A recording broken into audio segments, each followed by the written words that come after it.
It just so happens in studio, the city's emergency management, Jerry, you moved the microphone. You're not supposed to move the microphone. Oh. Now the thing blocks the picture. I had it perfectly placed. What did you touch it for? Dusty, what do I have to do here? Well, he's still a young man. I need you closer to that mic too. He's still a young man. When he grows up, you'll be able to work him right into what you need. It's still blocking Dusty's face, by the way. This way? I had it perfectly placed. Okay. We'll do that during the market update, I guess. So, Dusty, the latest on the flooding before we go into farm safety, if you would, please. Yeah, I guess starting it out on a positive note, which is something we haven't been able to do, is reports from upstream are positive. So, like we all know, the water is going to go down. We've crested on the strait, and in Owatonna, the gauges are going down. The gauges on the cannon in Morristown are not showing that, but I was just down at the Willow Mills and physically looking on the concrete on the blacktop, it's receding. Now, it doesn't mean it's a constant receding. It's going to keep going down. It could bounce around a little bit because of the volatility of that river, but we are, I think, at the hump or just going over it. Well, there is more rain in the forecast, you know. Yeah, Saturday night, right? Yeah. So we can get a good day or two of some drainage through here, especially on that straight river. That thing is really honking down the river, so the water will go down fast.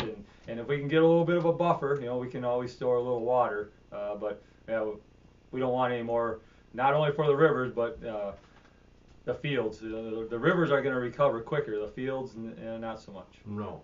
I did get a call from Dennis Luby, Rice County's highway engineer. He wanted to let folks know that the river, according to his report, went up 6 inches overnight.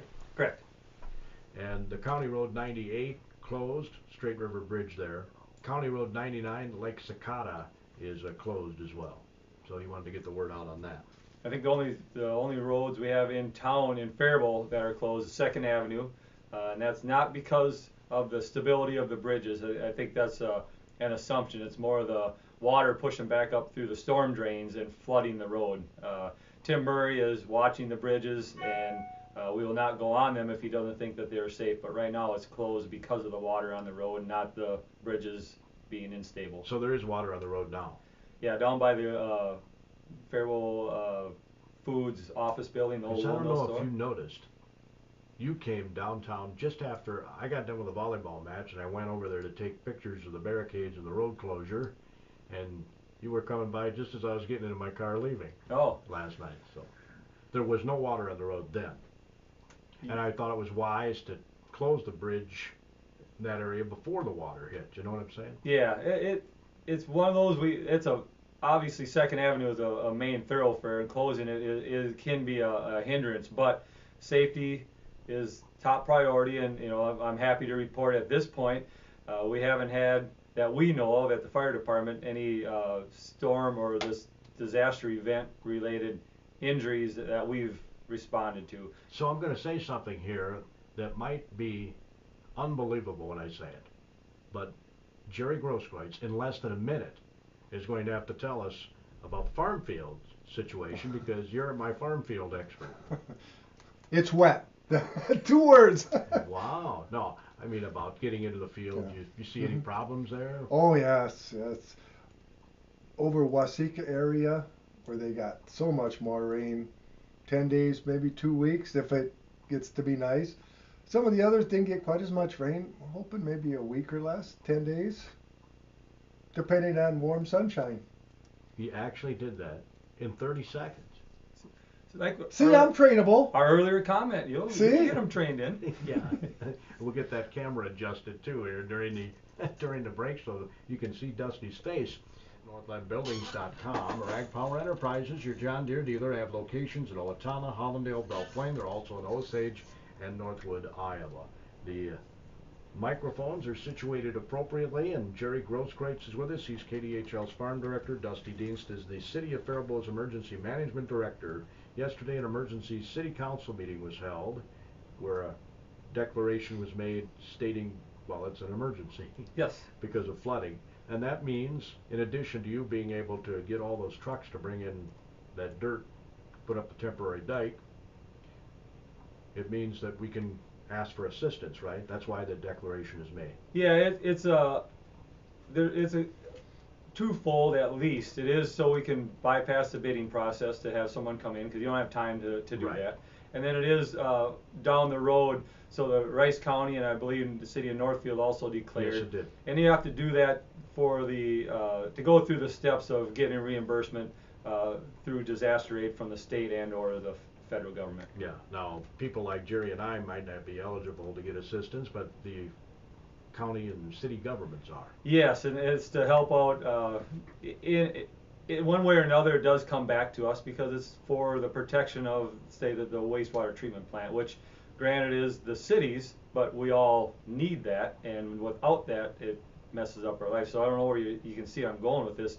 It doesn't directly affect private individuals, but indirectly it does. Oh, sure. One of your workers was telling me they were marveled at how quickly you guys got that dike up. Well, you know, I was down talking to some of the crews. Some of them were the guys that actually did it last time. So it's like going to do something you've already done. You got a plan before you even pull in the driveway. You kind of know what you're going to do. So, you know, those are things, unfortunately, that, well, we have to do them a lot. We get good at it. That's the good part of it. The bad part is that we do it a lot. Yeah. And I'm sure after this flooding event is over, maybe everybody will sit down and say, what can we do so we don't have to keep doing temporary things?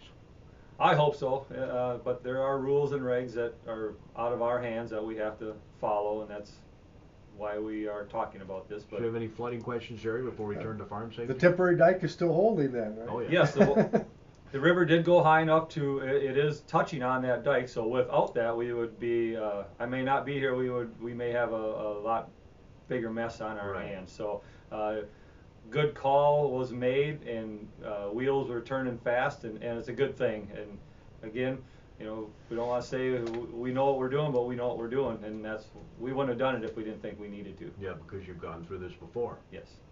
I know when Travis called yesterday afternoon saying you were closing the 2nd Avenue area, I had a hankering that would happen when I was over there taking pictures mid-morning yesterday.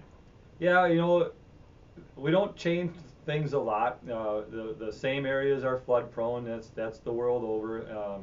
We mitigate what we can, but some things we just can't, and we just deal with them when they flood. And so we know when I'm coming into town for the flood event, I know where I'm stopping first, because we know where the water is going to be, and we have I call them the rounds, that we go around and check on these spots and make sure everything's going the way we would like to see it go. So just to clarify, you said the strait has crested. The strait has crested. The cannon is not rising as fast. I don't know. I would hesitate to call it an official crest, but it's not rising as fast as it has Have been. they predicted a crest? I have not heard a prediction, and Okay. people are pretty hesitant to predict that. It's so dynamic, and people then will make decisions based on a prediction, and that's, you know, that can be a loaded gun sometimes. Well, that's true. It's amazing. It scared me when I walked into the studio this morning, because I'm the first one here. I could hear the Straight River, the water rushing. You know, everything else was quiet, very little traffic around. That was kind of a spooky feeling when you could hear the Straight River from, we're 2 blocks away? Yeah. That is amazing. You could hear the water rushing. There's a lot of power there. But you know, the good thing, everybody is staging and getting ready for recovery. I know the rail is down there, and they got a whole bunch of rock staged, and they're bringing in a crane because there's a large amount of brush up against the trestles right down below the station here or behind us. So people are getting ready for the water to go down so they can get back to their normalcy. Well, trains couldn't go through yesterday, right, with the tracks Correct. down by the viaduct. Yeah, they're totally underwater, Right. but they know that there's probably washout and there's things that are not safe to put a train on. So as soon as they can get working on it, they are. So along with the city getting ready to start recovering, they are too. And you said yesterday, when you were here during our midday report, appreciate your coming by after the emergency council meeting, by the way, that this event has not equaled 2010 yet. Is that still true? Has not, and I'm happy to say I don't think it's gonna. Okay. We're in between the 14 and the 10 event. We're not looking to set any records. We'll get rid of this water as soon as we can and get back to normalcy. Yeah, well, but Jerry, you've Well, got that's going records. to take a lot longer in the fields. And what scares me the most, Dusty, is we're already behind the 8 ball. we got wet fields to deal with, and we're still going out there getting what we can, and you're pushing hard, and you're frustrated, and we all know what happens when you're tired and frustrated and feeling the stress. Yes, and we talk about that through our EMT training in spring and fall farm work. That especially as we close this window with these rain events, that the crops have to come out, and they're going to get them out, whether that means going around the clock, which leads to bad decision making or sleep deprivation, yep, and everything that goes with it. We're cognizant of that, and we know that could happen. It's kind of like a flood. You can't prevent it. We're going to do what we have to do, but we have to know that we could be going on these types of calls. Right. So that leads, what a nice transition that is, to combine fires, which is probably one of the main reasons why I gave you a call, because you seem to see a few of them every fall. Yeah, there's a lot of working parts, and there's a lot of heat generated by a combine, and of course, with any luck, things are dry, so there's a lot of dust. There's a lot of either bean hulls or corn stalks and husks on things. So they tend to happen. That's a big piece of equipment, and it's not usually an easy fire to deal with. I know a lot of fires that I've been to in the past, the farmer has tried to use a extinguisher to get to those spots, and you're going to try, and we want you to try. We don't want you to get hurt doing that, but because of the way they're built and the safety guards and all that, most fires just right out in the open for you to just spray that on there. You either got to move a guard, open a shield, try to get it up in there and do your best, and you just got to know that if you expose a small fire to a bunch of air by opening up a cabin, it could get a little bigger fast. And if it's tough in the fields, with the mud and everything, is the combine working harder and more? Oh, absolutely. And you're going to see more breakdowns just because of pushing. We're going to be going through some wet spots. Okay. And if we can get through, we're going to get through them. We're going to cut some ruts, and the combine's working harder. Mud's building up sometimes around the wheels and fenders from the tractors, and another spot to start a fire.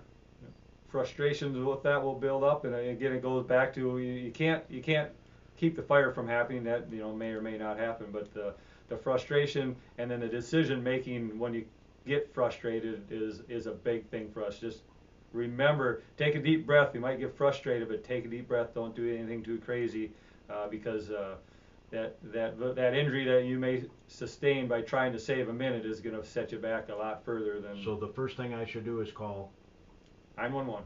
You guys? Yep. And that's the very first thing, right after you. Correct. Call 911. Get us. Then grab the extinguisher. Yeah. Get the help on the way yes. first, right? Yep. Then? Yeah, because typically, unless you're in one of these, fields real close to town, it's going to take us a little bit to get there. And in today, or in the near future, if we're able to even get a fire truck out to you, could be an issue. They're heavy. They're carrying water. That could be information that is handy for us, because we do have four-wheel drive vehicles that we may not be the first thing that we think of when we go to a fire, but if it's in a wet field, a small amount of water next to the combine is better than a large amount of water on the road and nowhere near the combine. Right. So it might be some information that we could use, is that we need four-wheel drive to get to you. And in terms of location, all right, I'm on the back 40. I'm on the Frederickson 80. Right. That doesn't mean anything to you. It means something to me. Some of us it does. does. But don't the emergency people, when you call 911 GPS. and you're on your cell phone, can't they tell exactly where you are then? Do they get coordinates? Not exactly. It's usually down to like a 1,000-foot radius or something like that. So a fire during the day, we can probably find it. But you get close, you'll see the smoke. Yes. If it's a fire in the evening and there's not a flame, or after dark, or if it's a medical situation that you can't see, getting good directions is gonna help. And that may not. I don't have a good answer for that, because it depends on where you are.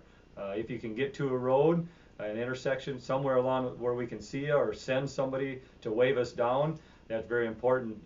But it's going to be frustrating if you're by yourself and you're in the middle of a field, especially if it's a cornfield and we can't even see where you're at. It's going to take us some time to find you, and it's just there's not a good answer for that. So would it help prevent this by getting the residue off the? Oh, I was going to mention that. This isn't my idea, but I thought it was a great idea. Handheld leaf blowers. Yeah. Harley Mankey gave me that idea a number of years ago. He said when you're greasing it, or once a day, Takes you 2 or 3 minutes. Just take that handheld blower and blow the chaff and dust Right. and Nice. everything off the combine. Now I do it routinely because it's easier to grease it when you've blown everything off. Oh, that's a good idea. Yeah, and I never thought about it. It's like, gee, I should have thought of that. What a good idea. Thanks to Harley for that. Yes. That's awesome. We wanted to touch on manure pits.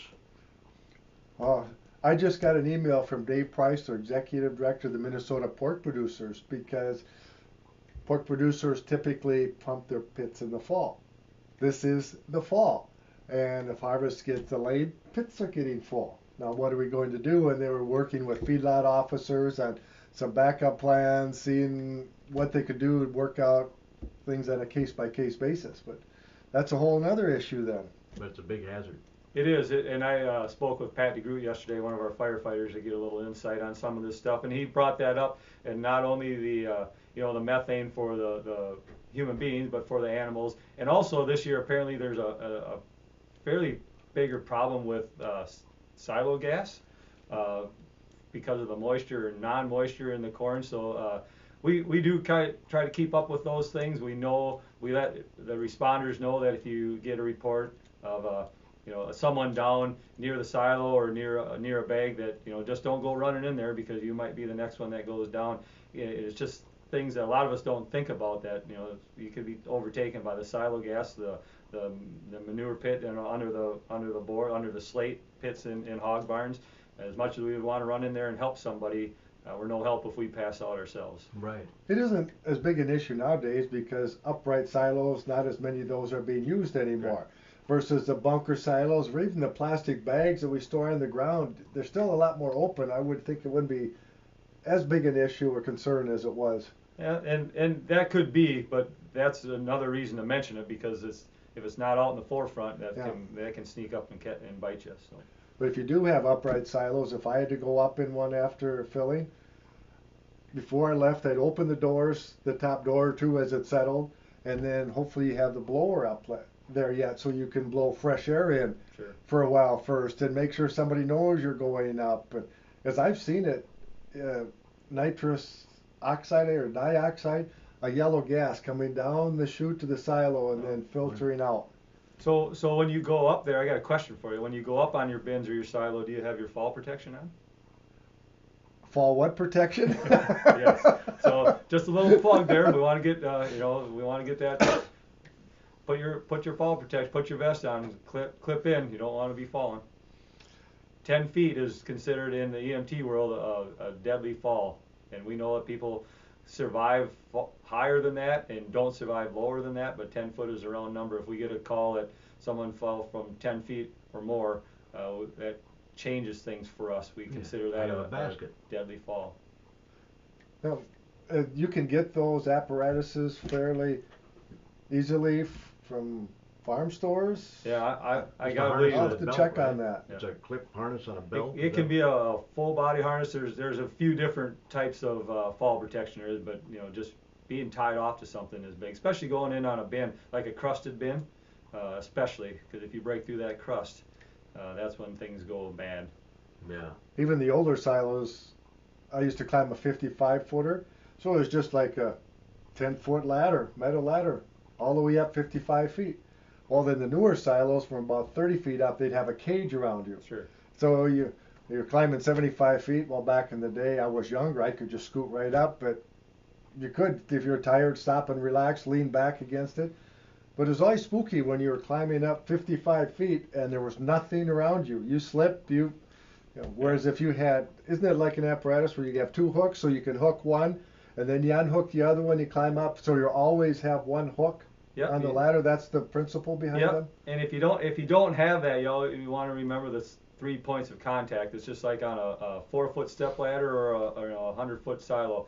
Always have 3 points of contact. 2 feet in one hand, or 2 hands and 1 foot as you go up. Always remember that's getting in and out of trucks, tractors, going up ladders. 3 points of contact is a good thing to remember. So hearing Dusty, this cage should be up 10 feet or above. Yeah, it shouldn't start at 30 feet. It should have started at 10 feet. Well, yeah, but a cage helps you if you do slip and fall. If you're not hooked in, it gives you something more to grab onto. Hopefully before you get to the bottom, you've either got the ladder or the cage around you and grabbed it. Another question, what are your thoughts on some of these newer bins now? Farmers have a choice. Instead of a ladder straight up, it's a stairwell and steps curving around. And I'm thinking, but if you're up there and you start to tumble, you keep on going until you either went off the side or all the way down to the bottom. Yeah, but it's got a little more of an angle than a vertical ladder. That's not so it's up at an angle. I think it's a great thing. Probably more expensive, I'm assuming, and you usually see them on the bigger ones, and that might be because of the distance that you'd possibly fall. But with the handrail, people are used to stairs. That's just another set of stairs, and we don't go to a ton of falls on stairs, but falls on ladders happen quite often. Yeah, not just on the farm either. I mean, people Correct. are clearing out their gutters now. Yep. I always go downstairs to the lower level to take a shower in the morning. Then my wife doesn't think I'm trained, so she won't let me use the master bathroom in the bedroom. This is a training I don't thing. know if I needed to hear this, but We have carpet. There was one morning I stepped on the edge and zoom, down I went, bounced all the way down to the bottom. There was no way of stopping once I started.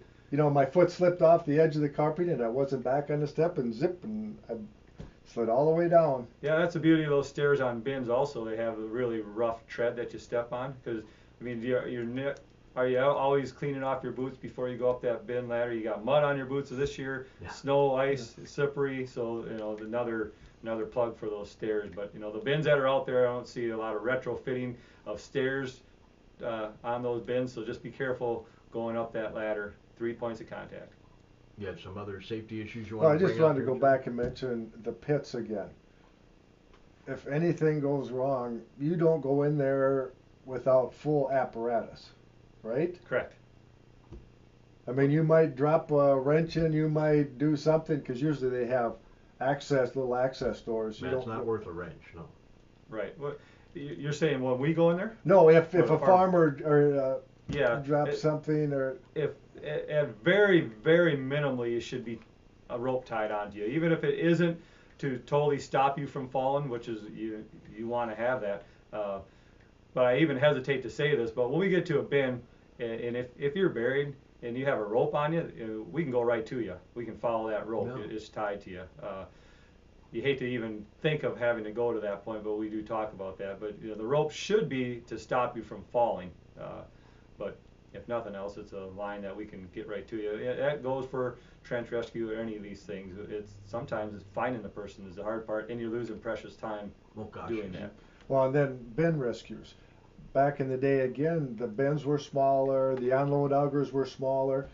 Nowadays, I've been told with some of these big augers, if you get caught and as the grain is flowing down to the middle, it's like you drowned. You can't get over that, and it's going to suck you right down in. Yep, there's limited air. There's a little bit of air, but there's limited air. It's not the best air, and it's the pressure on your chest. It's hard to breathe in and out. Yeah, that's what you were telling me yesterday you die from. Yeah, your chest just can't expand. That goes with trench rescue and soil. Soil's a little bit heavier than some grain, but your chest has to breathe. We don't think about it every day, but your chest has to expand and contract to let air in and out. And when it can't do that, you can't breathe. And when you get there, if you can't find someone in the bin, you're going to cut the sides open to drain the corn out. That's the procedure. Yeah, we'll strategically cut it. We cut it in a triangle form, and we try to do it timed out. We don't want to take all the grain and put it to one side of a bin. We can see the problem there. We can tip the thing over. So we cut them. We try to drain them as best we can. It depends on the level of the grain and where we're at, and where the other grain bins are. You need to be able to get a bobcat or something through there to keep moving that grain so it can keep flowing if there's enough in there. So there's a lot that goes into grain bin rescue, and we have a lot of good tools, and we have a lot of good trainers and training that goes on at the fire department to do this. I was just going to say, I don't know, where do you train? Well, we have some farmers on the department, Jeff LeCan, Pat DeGroot, and we'll use their bins if possible. We've had offers by other farmers to use their bins. Of course, we don't cut them. They frown on that, but You have that apparatus if someone's buried but not completely buried. It's like a cage you put around him. Yep. It's a cone. We have you get them around it, and it's a really neat tool. It's a little mini auger that you hook a cordless drill up to it, and it can move corn I call it corn, but it can move grain like there's tomorrow to Sure. to get that out, because you can move all the grain you want around from somebody, but if it keeps flowing in, you're not gaining any ground. In fact, recently a LeSueur farmer donated some old equipment to you guys. I know I was at the council meeting when you. Correct. Yep, that's going to be for, I don't know that we're going to get in that training this year, but we got a combine, we got 3 pieces of equipment from him, and we designate one night a year just to farm safety. And this year we did grain bin out at the DeGroot farm. Next year, with the equipment that we have, we'll probably do multiple trainings on it, extricating somebody that gets wrapped up or caught in something. Sooner or later we'll burn them. You know, that's the last thing we do. So we you try hear to that, cut them folks? up. And, Get an old piece of equipment, you can always donate it to the fire department. They can use it for training, right? yes. Or even an old grain bin that isn't being used anymore. Yeah, it's not. We need to have some grain in it. Yeah. Because we'll put a dummy in there, and we'll start it up, and we'll bury them, and you go get them just like as a real person. Real And person that's in there. the best training there is. Don't drive around barricades. We're talking about the flooding now. Don't drive around barricades. And don't be going on any standing water over roadways. That's Correct. crazy. Yeah, don't drive through standing water. Be cognizant of what you're doing. There's people out, flying drones and taking pictures and not really paying attention. Sometimes standing next to the water in the parking lots or along the edge is pretty innocent looking water. It's just sitting there, but there's a lot of power that's going on underneath there that you can't see. Once you get in there, Yeah, good you're luck not getting getting out. Yeah. Especially the straight is pretty obvious. You go down there, that thing is honking through here, and that tells you to stay away. The cannon's a little more subdued, and it doesn't look as intimidating as the straight, but the power's still there, and we're no match for that. Yeah, rescuers had to rescue a teenager out the Zumbro River last weekend. He said he was going to a deer stand, do some looking around. He'd driven over that river many times in his life. He's a teenager, but he's driven, and he didn't realize once he got in, he was in trouble. Right. So right. it's a good thing they were able to rescue him. Hey, thanks, Dusty. Appreciate your stopping in. Thank you. And thanks, Jerry. Appreciate it.